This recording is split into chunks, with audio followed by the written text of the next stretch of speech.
Hello, and welcome to the LA Venture Podcast. This is Minnie Ingersoll, host of the podcast and partner at 10110. 10110 is a seed stage fund here in LA. All opinions expressed on this show by me and my guests are solely our own. Kerry Bennett is a passionate brand builder and head of marketing at Upfront. Upfront is probably the fund in LA with the best known brand. Before Upfront, Kerry was SVP of marketing at a variety of top startups, including DogVacay and HauteLook. I'm excited for her perspective on Upfront, her advice for startups, and her thoughts on brand building for venture funds. Kerry, I'm so glad we're doing this. I'm so glad we're doing this. Thank you for having me. Oh, it's great. So I thought I would start by saying, what's your job? What is a head of marketing? Is it the same as head of platform? Anything you can share? It's a great question, and there's no one way to define it. So what I would say, broadly speaking, is it's providing leverage and marketing support to the firm and sometimes to the portfolio. So what is Upfront's brand? What do you think Upfront's brand is? I asked you first. Well, so I think Upfront's brand really starts with the name. It's about how you're going to experience us and how we work with portfolios or LPs or other VCs. And so that's something we all really value as partners, being honest and not hiding behind any sort of niceties or hiding behind the mystery of VC.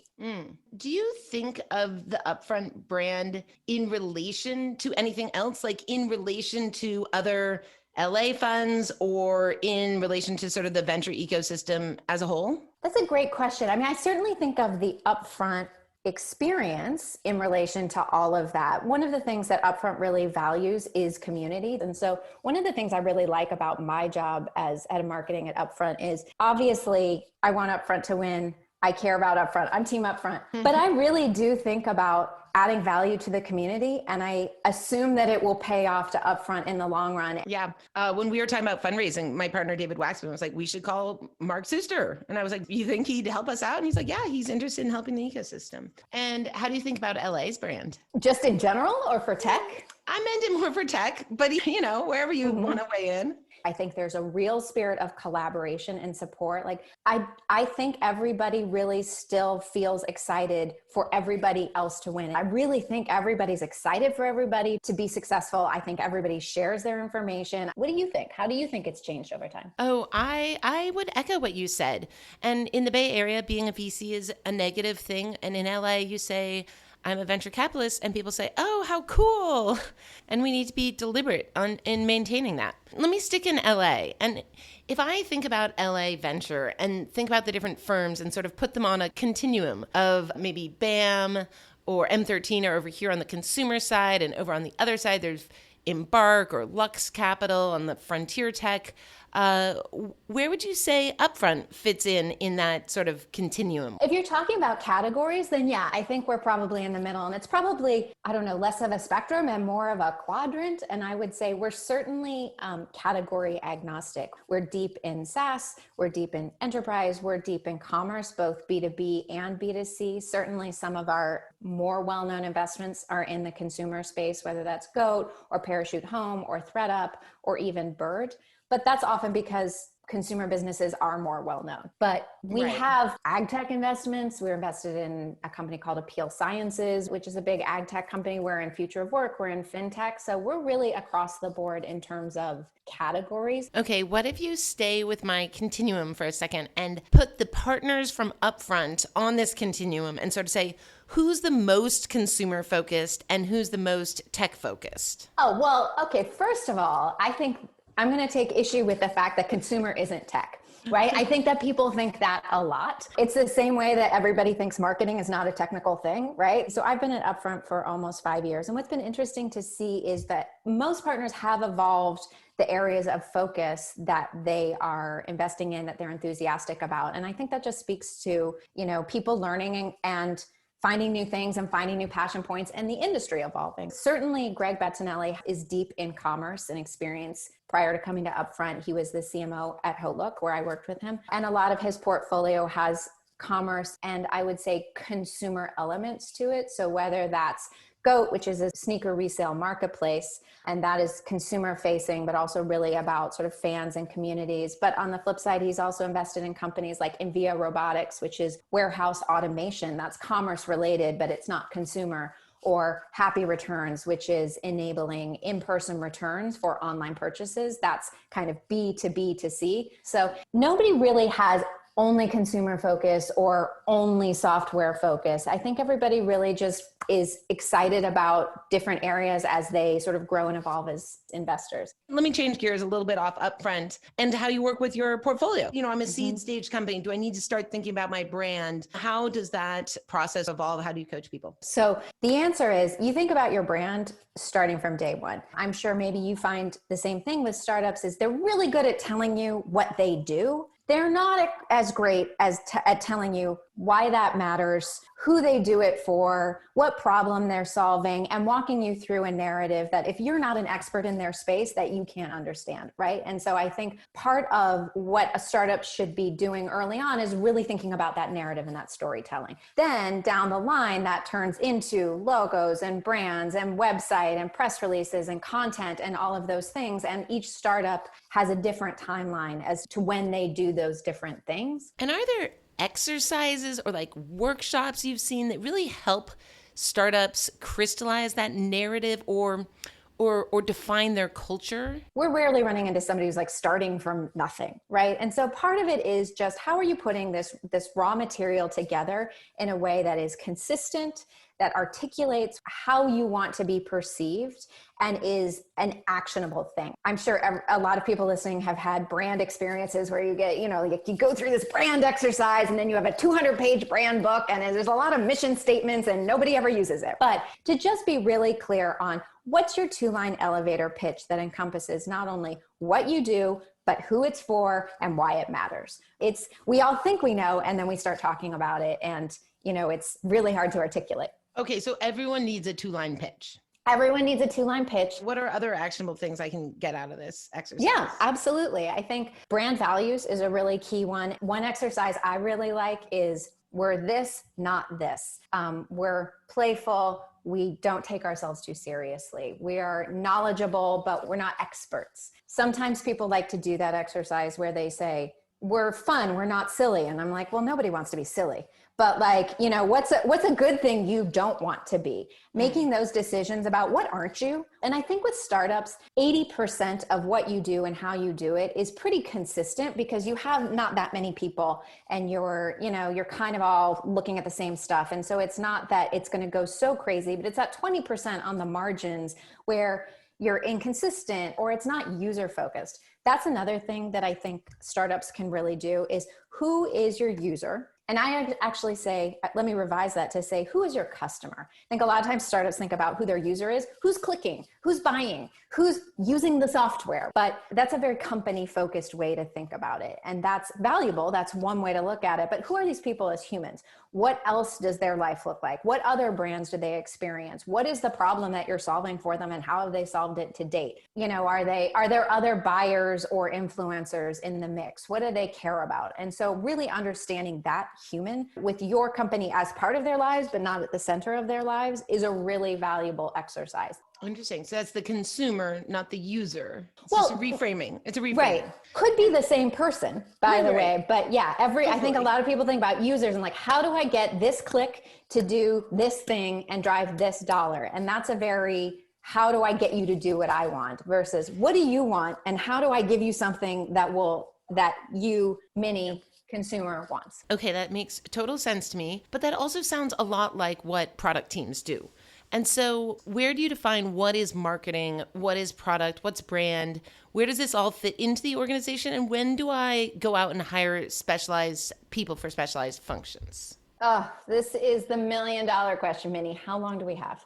Oh, Let's do it. All right, Get out the whiteboard. Yeah. No, we could get out the whiteboard, but the spoiler is there's no one right way to do this. That used to be, and I think you're landing on this, there was marketing and it encompassed all of those things. And I think because marketing covers so many different verticals of expertise, it's very hard to have one organization that does all of those things. And so by nature, marketing started fragmenting off. Now, I personally think marketing perhaps has fragmented a little bit too much because, I think you see organizations that have product and they have sales and they have technology and they have a CEO and they have customer success And then at some point they hire marketing and they're like, well, what do you think marketing is? You obviously think it's ad campaigns or some sort of tactical thing versus a strategic piece of the business. But to get back to your question, I think certainly there are parts of business strategy that product can cover or marketing can cover. And there's no necessarily one right way to do that. Probably the standard is that products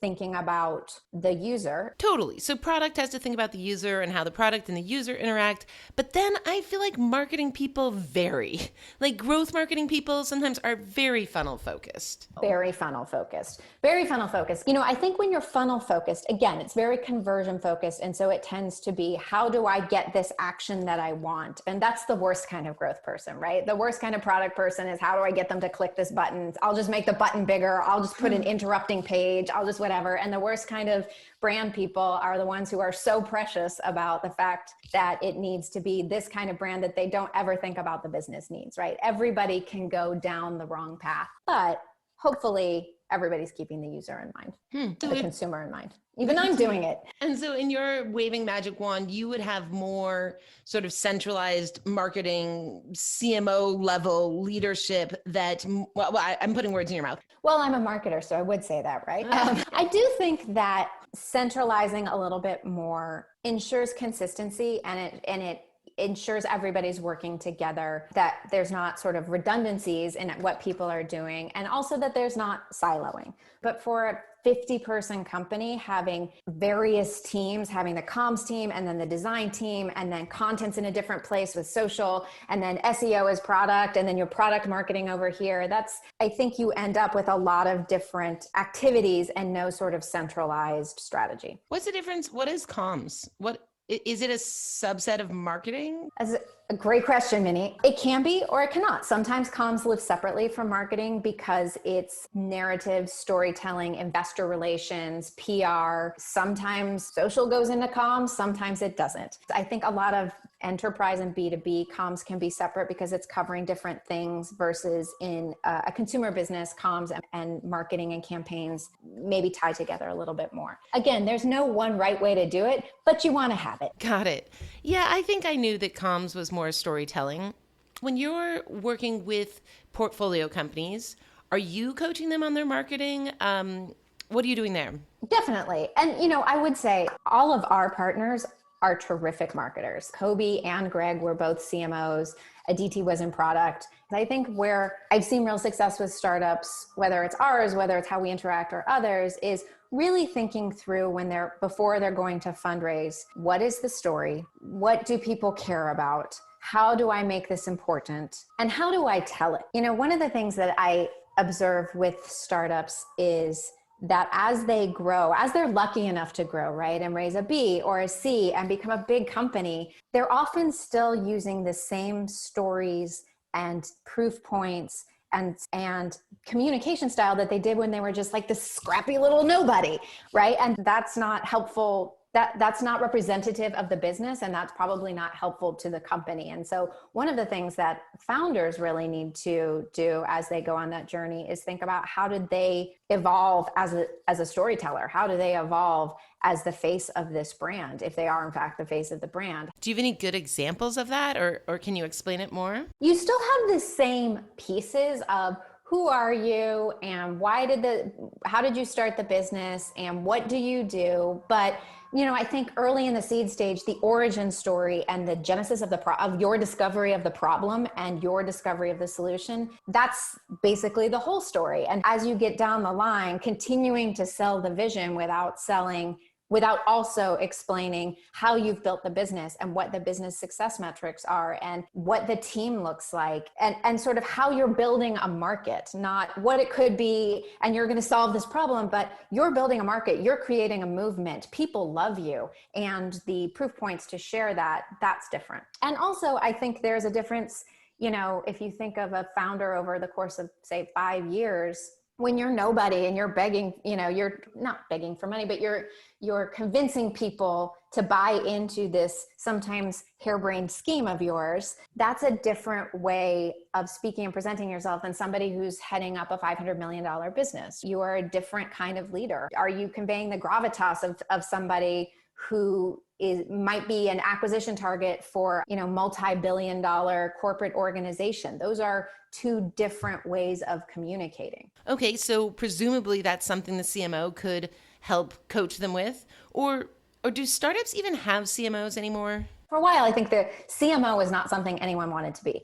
CRO, chief growth officer, but nobody wanted to call themselves a marketer. And I think that was a hangover of like CMOs of consumer packaged goods brands that were just like talking about advertising and didn't understand data and was not able to speak in any technical kind of way. And so I think all of that to say, I think marketers now, as they're coming up in the world, do really need to be at least versed in the technical side of the business. You need to understand where your data is. You need to understand how you're tracking things. That can't just be handed off. And so I think that's one trend of a sort of technically versed marketer. Okay, so the marketing team needs to be technically savvy, but why did the marketing org fragment so much? One of the reasons that I think marketing fragmented so much is because I actually think marketing, unlike maybe any other discipline in a startup, is very specialized. You mentioned there are so many platforms, there's so many of this, and it's true. And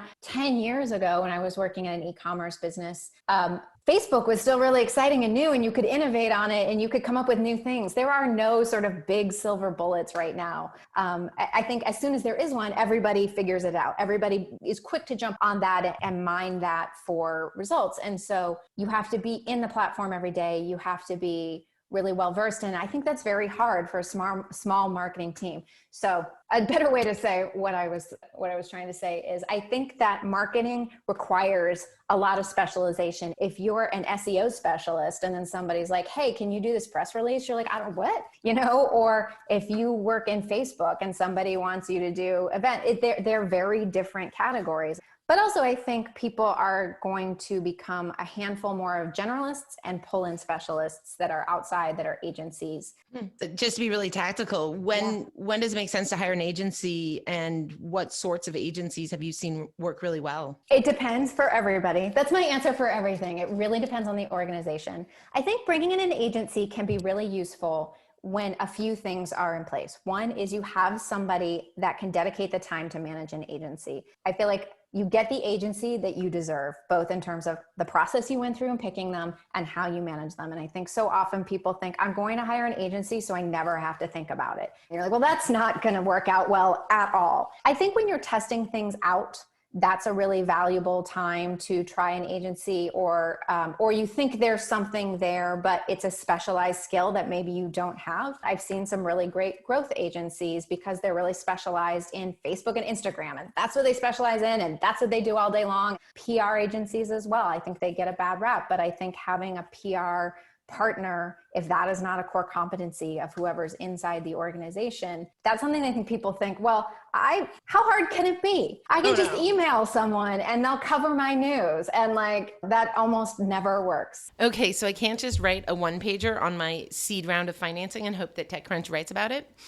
And then on the other extreme, you've got A16Z now has more news staff than TechCrunch does. How do you think about VC funds becoming the content creators? That's its whole other podcast. I think for any kind of content creation, whether it's in a VC firm or at a startup, what purpose is it going to serve? What are you trying to do? What can you dedicate the time to? And where's your best focus? I mean, you're creating a podcast, and that is a lot of work. Yeah. But I enjoy it. Yeah.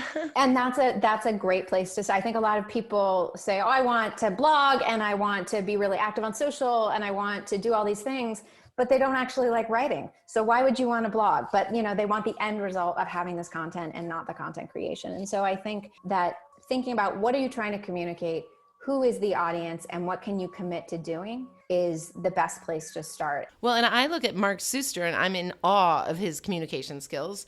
How do you think about his brand? 1000%. He is an incredible content creator. The speed and clarity with which he can create content is amazing. And I think that's a perfect example of, he loves to do it. He loves to write. He built a platform. It took time. Yeah. And Michael Carney was a reporter before becoming a partner at Upfront. Yeah. Yes. There is a trend in journalists moving into VCs, which is so smart because journalists having the ability to synthesize, think critically, gather information, tell a clear narrative. If you take one thing out of this entire conversation, I hope it is figure out a clear narrative that tells civilian people what you do and why it matters. And I think journalists are really excellent at that. So I'm not at all surprised that we're seeing more of them move into the VC space. It's a great pipeline to mine. And it's a diverse pipeline, at least gender diverse pipeline. Gender diverse, it's often it's not consultants, usually. Right, not consultants. I actually don't dislike consultants, but still, staying with journalists, are there any really good shout outs, recommendations you have for people we should follow on Twitter or newsletters we should be reading? Oh my gosh. I'm a big fan of Websmith and 2PM. I don't even know it. Great. Websmith, hold on, pause. Yeah. I'm sorry, I got the website wrong. So Websmith, 2PM Inc., I think he's done such a great job of synthesizing trends in retail and commerce and D2C and brand and growth and everything that goes into that. So that's a great one. Great. Any favorite Twitter accounts, podcasts you listen to? Oh my gosh. I read a lot and I share a lot of book recommendations, and my friends are always like, what business book should I read? And I'm like, I don't know. Life's too short. I spend all day in business. I want to read novels and nonfiction when I am not looking at my Zoom. Well, maybe that's a good transition from things we enjoy doing to conferences we actually enjoy attending. Maybe to talk a little bit about the Upfront Summit. Okay. Because it's incredible, Kerry. It's a really incredible, I've been to a bazillion conferences, some fancy ones. I mean, just to set the stage, you've got John Legend, you've got Ice Cube, but you've also got Josh Koppelman and Jeff Jordan. So what's my question? Are VCs easier to deal with than celebrities or harder? Thank you so much for saying that. It is absolutely a labor of love. What was the question? Who's been really hard to deal with was the question, but that's a bad question. Have there been any great moments that have really, I know some speakers that I thought, Melody Hobson. Oh my gosh, she was incredible. She was incredible. I thought the team at Bad Robot, Katie McGrath and JJ Abrams, of course they're going to be great. And they were. I thought Reese Witherspoon was fantastic. That one was awesome and just funny. People should look up Reese Witherspoon and Mark Suster. One thing I think a lot about is do you coach people to be better interviewers? I'm trying to learn to be a better interviewer. You're a great interviewer. Well, thank you. But do you help people learn to be a good interviewer? This past year was the 8th Upfront Summit that we had. And so now we know what the audience is and what they care about and what they're going to respond to. And so we can always provide that insight to the interviewer and the interviewee to say, these are the things that people are really going to have on their mind. So let's make sure that we talk about it. But yeah, I think a great interview is a conversation. And we've been really lucky at the Upfront Summit or other events to have a lot of great conversations where some really nice nuggets come out and people really speak honestly about their experience. Okay, quick wrap up. I'm going to give you a name and you have to tell me their brand.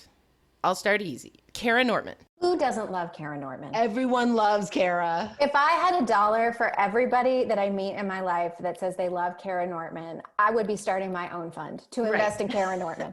Yeah, I think Kara is super high EQ along with her super high IQ. I think she's really all about making sure that we have a tech community that's inclusive and representative of all. It's such a joy to work with her. Suster, how do you characterize him? He's a visionary and he is an incredible leader. He is an incredible leader of Upfront and he's an incredible leader of the tech community. I think he's a great advocate. He says what he thinks. He's upfront. He absolutely is. I think it's not a surprise that he's been a face of Upfront for so long. I think the two are mirrors of each other. Okay, great. I'm going fast. Kobe Fuller. I don't know Kobe at all. You should know Kobe. How do you not know Kobe? Let's get him on this podcast, Minnie. It takes some time. One a week. Yeah, he's been an operator. He was the CMO of Revolve before. long before he joined Upfront. And he's really focused on future tech. He was an early investor in Oculus. He also invests in marketing technology and communities. And he's really has his finger on the pulse of building community, building events, and how people use their community to build a bigger business. So Kerry, what's your brand? Oh my gosh, my personal brand? Yeah. You know, it's funny that you say, I've been thinking about this a lot. And it's like, ad agencies always have the worst brands because they're like, you know, the cobbler's kids have no shoes, right? Oh, yeah. It's so much easier to do for somebody else. But what I will say is this, the thing that I love most about my job is that I get to just be an advocate and support for portfolio, for the firm. Like, I want everybody to win. I want everybody to succeed. And Kerry, I see that so much. And so thank you for the role that you play in the community, and thanks for being on the podcast. Thank you so much. I really enjoy this.